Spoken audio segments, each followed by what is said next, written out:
पंचम सोपान सुंदर कांड भाग 3। बदन पैठी पुनि बाहेर आवा, मागा विधाता ही सिरुनावा, मोही सुरनह जेही लागी पठावा, बुद्धि बल मर्मु तोर में पावा। और वे उसके मुख में घुसकर तुरंत फिर बाहर निकल आए और उसे सिर नवाकर विदा मांगने लगे। उसने कहा, मैंने तुम्हारी बुद्धि बल का भेद पा लिया, जिसके लिए देवताओं ने मुझे भेजा था। राम काजू सबु करहयु, तुम बल बुद्धि निधान, आशीष देई गई सो हर्षी चलयु हनुमान।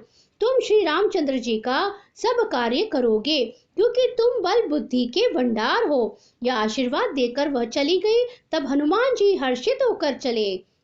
निशिचरी एक सिंधु महु रही, करी माया नभु के खग गई। जीव जंतु जे गगन उड़ाई, जल विलोकी तिन्ह के परिछाई।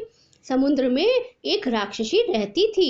वह माया करके आकाश में उड़ते हुए पक्षियों को पकड़ लेती थी। आकाश में जो जीव जंतु उड़ा करते थे, वह जल में उनकी परछाई देखकर गई छाक सक सोना उड़ाई, एहि विधि सदा गगन चरखाई। सोई छल हनुमान कह कीना, तासु कपटू कपि तुरत ही चीना। उस परछाई को पकड़ लेती थी, जिससे वे उड़ नहीं सकते थे और जल में गिर पड़ते थे। इस प्रकार वह सदा आकाश में उड़ने वाले जीवों को खाया करती थी। उसने वही छल हनुमान जी से भी किया। हनुमान जी ने तुरंत ही उसका कपट पहचान लिया।